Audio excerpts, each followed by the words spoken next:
Hello and welcome to the Relevate community. I am going to be presenting on exponential networks and how we can epically grow and scale our networks. So what is an exponential network? And in this, I've put exponential growth, but effectively, what we're talking about is growth of our network. And that's what, partly the Relevate community directly, but also the Relevate community is more than the people that just turn up here. These are the movers, the shakers, the people that are the connectors of connectors. This is the hub, but this should only just be a portion of your network. You should also be connecting outside and beyond this, whether it's at other networks. And remember, this is about us building networks in collaboration with each other. So a simple network is one-to-one. And at the moment, this is a little bit one-to-one. However, I would say until tonight, I had never met Vex before. Many others of you I have a relationship with over the course of years. But that's the power of networking, is that you build these relationships and they're portable. Ideally, they last forever and you bring them with you. So you don't want one where as soon as you leave that group, then that whole thing shuts down and goes to water. That's exactly what happens at these traditional networking events like BNI, where if you're either with us or you're against us. But that's not what we're trying to build here. Exponential networks is where it's leveraged amongst us. So my network is your network is my network. And I'll talk about that more in detail in a bit. So I want to talk a little bit about the concept of swim lanes. Now, I was trying to explain this to someone else, and perhaps instead of using swimming pool lanes, I should have used a swim lanes diagram, which is typically indicative of different departments or different groups or different specializations whereby they sit beside each other, for example, in a company. And generally it's to do with the same end customer or the same process, and it jumps between this department, that department, etc. The same thing can happen outside of your organization. For example, in a network like this, you heard Luke a moment ago talk about how he talks about cybersecurity and then works with other, or we might also work with marketing firms or graphic designers or copywriters. And that's what I mean by swim lanes. It's those people that work either side of you, but dealing through the same end customer or the same medium. So these are people that you can team up with. We don't all have to be in the same swimming pool per se, but it does help if we're all co-located where we can find a big animal, hunt it, kill it, and eat it together. That's the sort of the way that you could put it. So the elements of an exponential network, and I've modified this slightly because I value quality over quantity. So in the first instance, you have to have a network model structure. Now, I know many of you know somebody else. Those people know other people. That's the network structure. The next is having an incentive or a goal. So that's what I hope to communicate here tonight, in that we are all working together for the same goal, whether we know it or not. Open access, and in brackets, I've put for the right people. Yes, we have a banned list. That's because we are more likely to align with the people that are with us rather than trying to go for the everything kind of approach and then getting totally the wrong people that are difficult to work with or that are not operating at the same scale and level that we are or wish to operate at. Decentralized. So yes, I run these sessions, or more, I facilitate these sessions, but you've seen Kane do it, you've seen Kim do it. The idea is to create an environment where we're all working together, but we're all building our networks independently, but alongside each other. And permissionless. So whilst we do have restrictions on the type of person that we're trying to connect with, outside of the group, there's no problem with connecting with those people. There's also no rule, like we don't want to put limits on it to say you have to get one mortgage broker, you have to get one lawyer, you have to get one of these. Because the idea is that many people, even if they might be co-opetition, right? So the competition that collaborates, because not everybody can handle X amount of volume of work, for example. All right. So hopefully you've been reading along so I don't have to read all of this out for you. But effectively, exponential growth carries into a bigger ecosystem of multiple networks brought together. Okay. So Forbes has put out there's many articles on the internet about the values of networking. You don't have to be a networking legend to be able to join this group. However, the expectation is that you become a networking legend in the not too distant future so that you can then leverage those efforts alongside everybody else. So there's no time like the present. Start today, don't wait. Build true partnerships in your network. It's not who can I pitch to? This is the person I want to sell. This is the revenue number target I want to get. This is the number of referrals. We will quickly find people that are not invested or are not putting in the effort, and then ideally they'll self-filter or self-select out.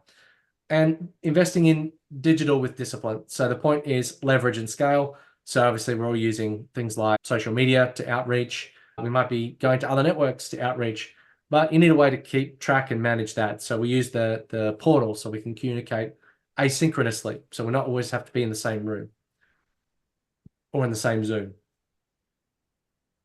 And exponential connections. So, in this network, many of us, or some of us have strong relationships. Some of us don't really know each other that well, but we know each other through the others that we do know. So that's trust by proxy. You know that we can build that relationship because that person that's in the group, ideally, over time, has built a trusted relationship. So that tree of people that are connected within the network, ideally are someone that you know what they do, why they do it, and that they've done a good job of it. Otherwise, they wouldn't be, I guess, permitted to continue in the network. And of course, the exponential growth curve is that it might seem counterintuitive in the short run, but in the long run, it's actually very impactful. So I think if anybody wants to try and achieve anything, then it's helpful to know what the end goal is. And whilst networking is a bit of a fluffy, airy-fairy kind of thing, we can put some clarity around it. If we knew today that in order to have six-pack abs that we had to do 10,084 sit-ups, you know the number. So you know what reps you have to put in per day. You know that in 7 days, you're going to make X amount of progress. In 1 year, you're going to make, Y amount of progress. And ultimately, you'll reach that goal. So the point of these next few slides is really just to show you the input required, the output that you're going to get, and what the cumulative effect of networking should be able to bring you. So if we know that there's a certain lead and lag time when it comes to connecting with people and building a network. So you've got your first contact, and perhaps this is, for example, we're messaging in LinkedIn, could be any platform, but the idea is that you're going to nurture someone, right? You build a connection, you find someone you want to connect with, you build that relationship. Once they're engaged, that might take one or two messages, then they might reach a decision. Maybe you'll meet them somewhere.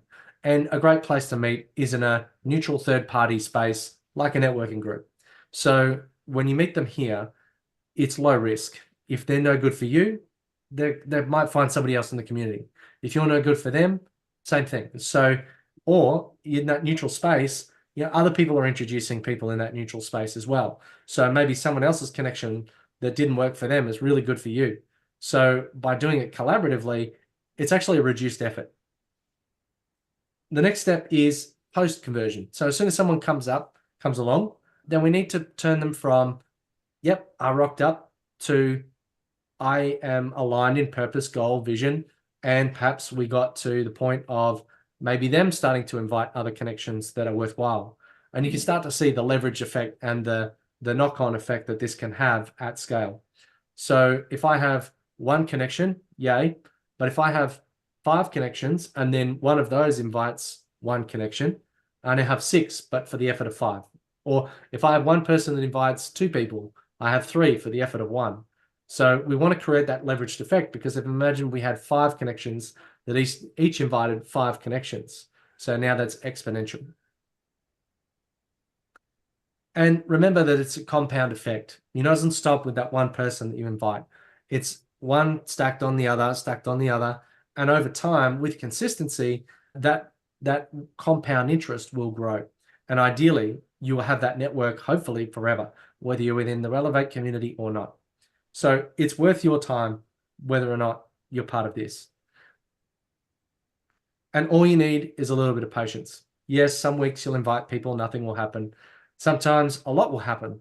So you don't want to get to the peak where a lot's happening and then stop, because then it's just going to drop way back down. Consistency matters. So the more you are regularly inviting, connecting, having conversations, the more people you will filter through in order to find that, well, I have not come up with the best term for this. So I'm just going to say you have to kiss a lot of frogs to find the princess. But if you know that you have to kiss 100 every day to find one princess, then the work is easy. So, and the output of this is that we end up with great connections like this. So many of us meeting face to face, meeting online. The connection is bigger than what's turned up here tonight. Unfortunately, we didn't get Kane. There is a couple of other people that haven't made it. Some people are occasional, so they'll drift in, they'll drift out, and over time, this will become relevant for other people and less relevant. Dance lessons, kid pickups, another person going to church. It doesn't matter what it is. A consistency matters. That doesn't matter whether it's, one day a week or one day a month or one day a quarter. Being consistent really helps with everything that you do. For example, I'm learning a language and I've done 1,580 days consecutive of language learning for 10 minutes a day. I wouldn't say I'm completely fluent, but I know a hell of a lot more than I did. I can stand in a crowd, listen to conversations, and understand what's happening. Consistency. It doesn't take a lot of effort. It just takes consistency. So I'd like to talk to you about strawberries for a second. So let's just say these look sweet, red, delicious. And that's all the good stuff, right? We all want the good stuff. We all want that perfect patch of strawberries. But sometimes, and this is in the context of leads. I stole this from another presentation. But, everything we want in life is sales, right? Whether you want your kids to go to bed on time, whether you want to get a pay rise, or whether you want to, get someone to come along to a networking event. So I'm going to use this as an example. If you went picking strawberries and you went looking for those red, sweet, delicious ones that are ready, and let's just say, what percentage of strawberries are good? What percentage of leads do you close? Is it 5%, 10%? If we assume that 10% is the amount that we're going to take that are good, that means that the rest look like this. So 10% that are good and the rest are bad, right? Wrong. Probably more like this. Some are good. Some need a little bit longer, a bit more water, a bit more time. Some need a lot more water and a lot more time, a lot more nurturing. And then some genuinely are bad. So if we just come at it like a one and done approach, hey, do you want to have a chat? No. Okay, see ya. Then that's a problematic assumption. So people think that, oh, I went networking, nothing happened. Or I met with someone once and nothing happened. There's probably several occasions I've met Steve before we ever even spoke to each other. Probably several occasions I've spoken or met with before we ever actually spoke one-on-one. And a number of other people in here as well as outside. But those relationships take time to develop, nurture, and to grow. Some other public assumptions is that, if they're not ready now, they'll never be. I shouldn't contact them in future. And you can see down the bottom, this guy here, he's given up just before he struck gold. Whereas this other one just kept going and then, well, hopefully we'll keep going and we'll get to the goods.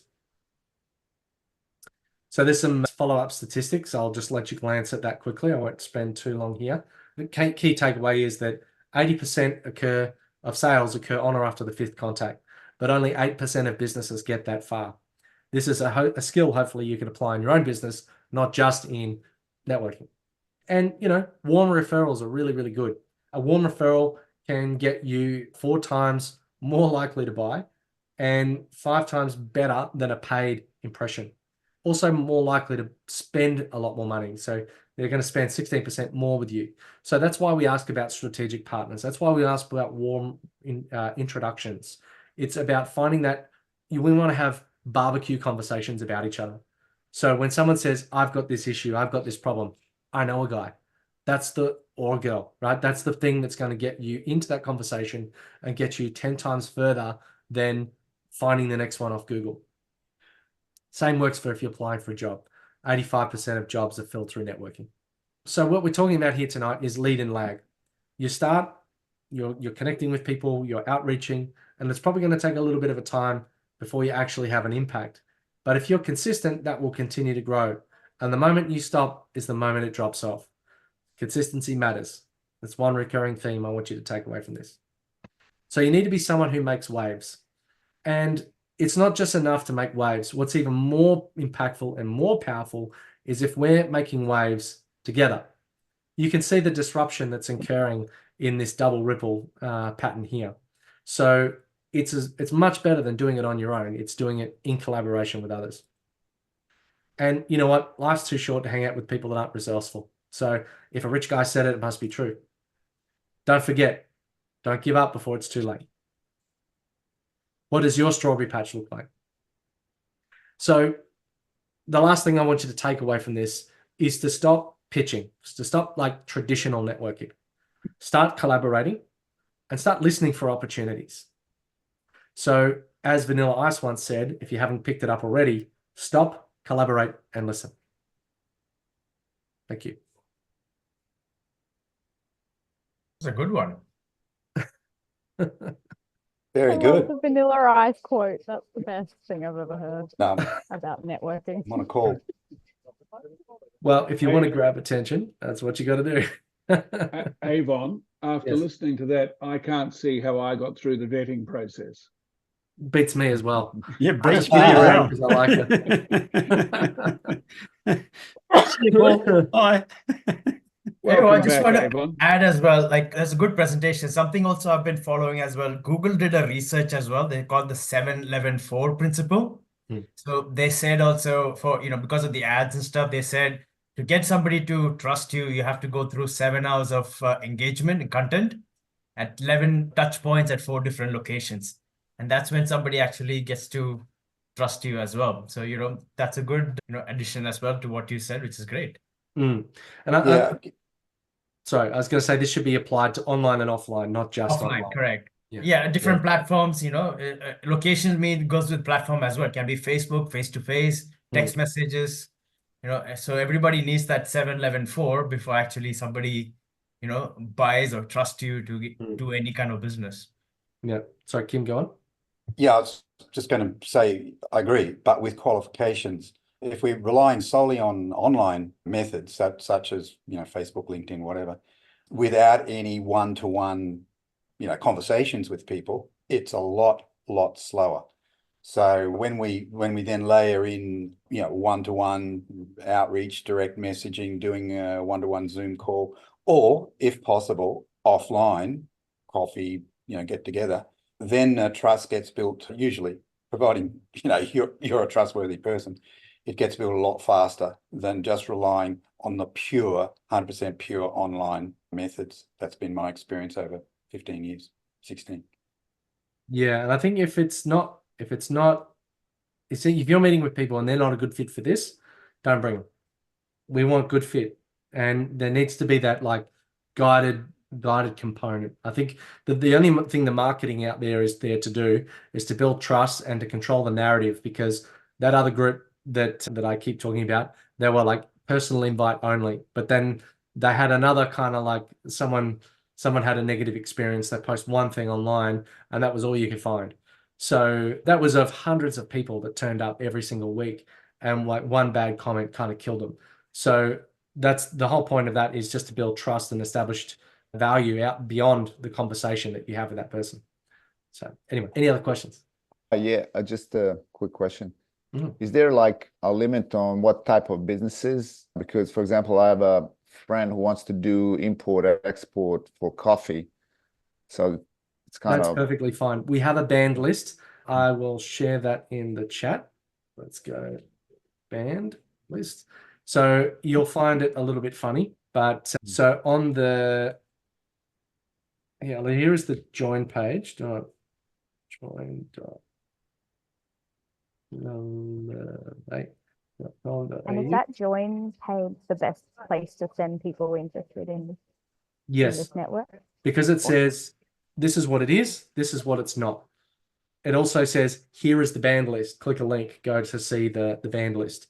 It also gives a price expectation. The point is that, if you're good at something, don't do it for free. The cost is really only just like it's half of BX. The point is only just to pay for the systems. Have I lost my camera? Yep. Okay. I'll just switch Same to issue I'm having. No, there it's you go. my DSLR. It's just timed out on battery. But let me just.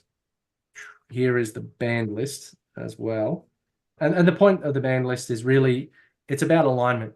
By stating what we're not, we more clearly define what we are.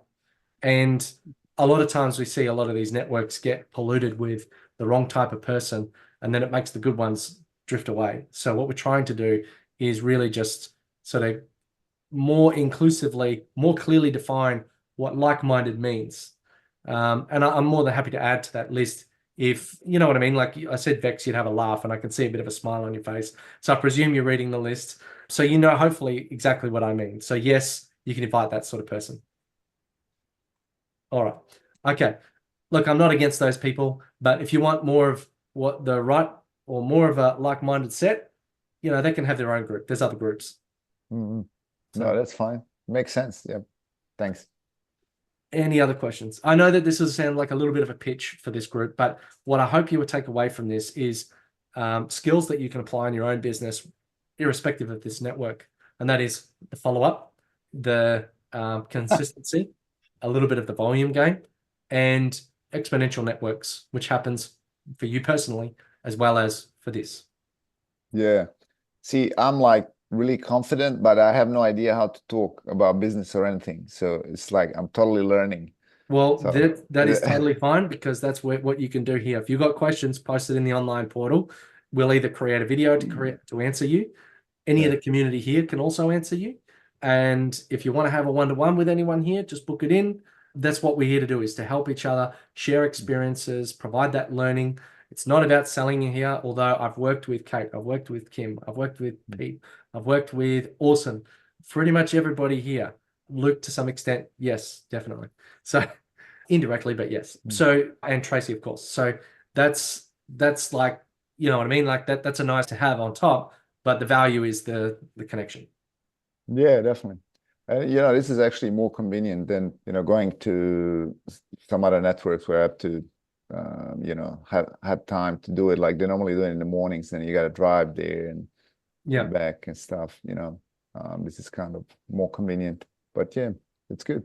Now we will have more face-to-face, but everything's optional. There's no one holding you to account to turn up. You get out what you put in. That's it. So